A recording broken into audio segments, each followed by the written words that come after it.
What it is, what it do. Boss here. Just want to give a shout out to everybody who's recovering from being up and out.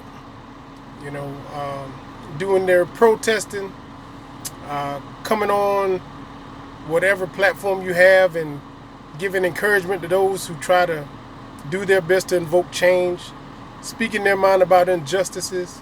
You know, giving their thoughts as to how things can be changed and rearranged so we can better the situation when it all comes to the end. And pretty much, you know, to anybody who believes in still being quiet, well behaved, easily ruled, watch out. Watch out. Tag us in and let us get in here and get active real quick, because that's what this type of situation calls for right now. There's a time to be docile and timid. There's a time to listen, and there's a time to be heard. But, you know, when it's time to say certain things, everybody else got to shut up, sit down, take a seat, and let the louder voices and the more active members get in there and get their turn too. And that's what I believe right now calls for. You need louder voices. You need people who know how to project their words. You need people who get the megaphones and the horns and the microphone and in front of the speakers and say the things that need to be said that haven't been said, that will no longer not be heard. And you can't get a bigger platform than the one that now turns attention to anybody and everybody who looks the part, looks the role of the downtrodden, of the beaten, of the meek, of the timid. You know, everybody might look the part, but guess what, damn it? If whatever it is about me makes you think that I won't let you know and won't make you know what my point and stance is, today is going to be your day, because you're going to learn a lesson. You're going to learn a new lesson about me and my people. You know what I'm saying? Because we have stood idle so long, you don't think that the power of God is in me. You don't think the wrath of the Lord is in me, because I haven't invoked that. I haven't shown that. I've stood back and waited for everybody to get their fair share, and it never came my way. I never got my turn. I never got my full share of the plate in the pot. But guess what? You know, I'm no longer asking now. I'm elbowing my way to the front, and you will listen to what I have to say. And what makes this such a valid point is that the opportunities probably have been there for so long, but so many of us have, you know, stood idly by, assuming that we were simply entitled, you know, to just treatment. We were just entitled to fair treatment. We were entitled to be, you know, rendered and regarded as human beings of fair and equal share, that we didn't think to do anything. Because it's like, why would we be denied anything else? Everybody else just gets. Why would we have to fight, picket, and protest and riot for what everybody else gets just by showing up? You know what I'm saying? They get 100 just by putting their name on the test. We got to fill out the whole fucking thing. Well, I'll tell you why. I'll tell you why. Because the type of injustices that we're dealing with are not supposed to come easy. They're supposed to be earned and taken. You know, too many examples of other races of people who have taken what it is they had coming, and now they have their own. They have their own, you know, areas in towns or in cities, or they have their own cities, or they have their own countries. They don't, you know, we shouldn't have been off of our continent where we had to earn anything. We should have been where we were supposed to be, where all of this was due us. You know, God-given right to us. You know what I'm saying? We shouldn't have had to fight for it, because, hell, by birth, we were just deemed that country or people. And we just had that coming. Should have had it all along. Now we have to fight for it in the country and the land that's not ours. So we have to make our own niche and cut out our own piece. And damn it, the time has come. The time has come. You know what I'm saying? Let me try to relate to you real quick. I guess it's like as if you had a talent, and you felt your talent was so good, and you practiced so hard, that you got your chance finally to be heard at Showtime at the Apollo. One of the biggest arenas of attention for gifted and talented people by way of New York that you've ever heard of or seen, and is the most popular ever that you've ever heard or seen. The Apollo Theater. You get your chance at the Apollo. Now what are you going to do when you get up on stage? You're going to choke. You're going to be quiet. You're going to ask everybody in the crowd what they'd like to hear you sing. You're going to see if there are any friends or family that, you know, have come to support you, come to hear you.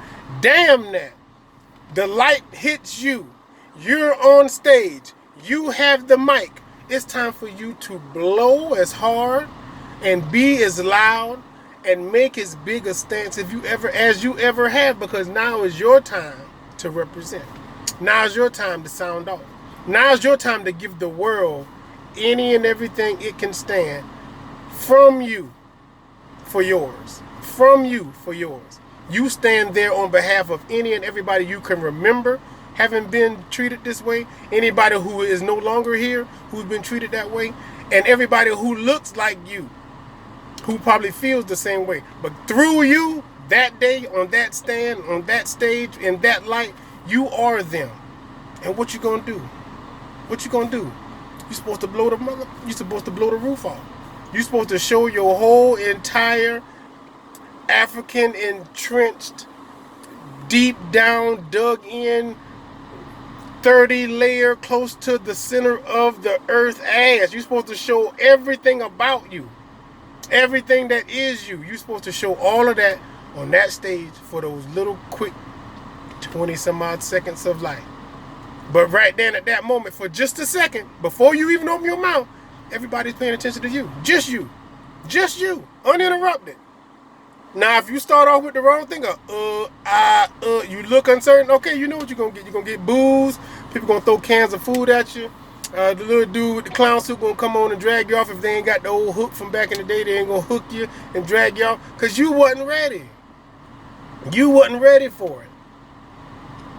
You came to the stage of all stages, and you wasn't ready to perform. You wasn't ready to sound off. You wasn't ready to let loose and give it all you got. Damn it. Here it is. Here's the Apollo. The world is your Apollo. Every TV screen in America right now is your Apollo. Every phone that has a camera on it is your Apollo. Every video taken with you on it or people like you on it is your Apollo. What do you want to say and show? Because now's the time to show and tell. So I apologize for anybody who took offense to the fact that I came on and made a Facebook post saying something to the effect that I don't give a shit about your damn shoes. I don't give a damn what you ate. I don't care what the hell you want to say. Which of these would you like to eat? Out of spaghetti, neck bones, chitlins? Fuck all that, man, right now. We got big shit going on. Big shit. Dinosaur size shit. We got huge, huge moves to make. And I don't give a damn about how much you feel. If you had $1,000 and your ex called and they could get bailed out of jail for $900, would you do? Fuck no, I wouldn't get that bitch nothing. But why the hell are you thinking about that now? Who's talking about that dumbass shit now? You know what I'm saying? Somebody accidentally sent you $150 and you was broke. Would you send it back? Stupid ass. Who? Who's doing that? Who? Really? Really? Come on, man. If your baby mama's on fire, would you put water on it? If I had to piss, I'd piss on myself before I put water on that hole. But that's not the point. And who gives a shit about that right now? Damn all that. Damn all that, man. We got really, I'm telling you, man, maybe it's just me. Maybe it's just me. I digress. So if I'm just on that and you're not, by all means, do what you've been doing. Your Facebook page is for you. Your Facebook posts are for you. And therefore, whoever you think would be entertained by it and enjoy it. And you put whatever you want up there. At the moment, I was scrolling down and reading some stuff that people was putting up there that was keeping me hyped, keeping me motivated, keeping me wanting to stay active about what's going on. Because like I said, this shit can't die down right now. We need this to stay crunk up. We need this to stay active.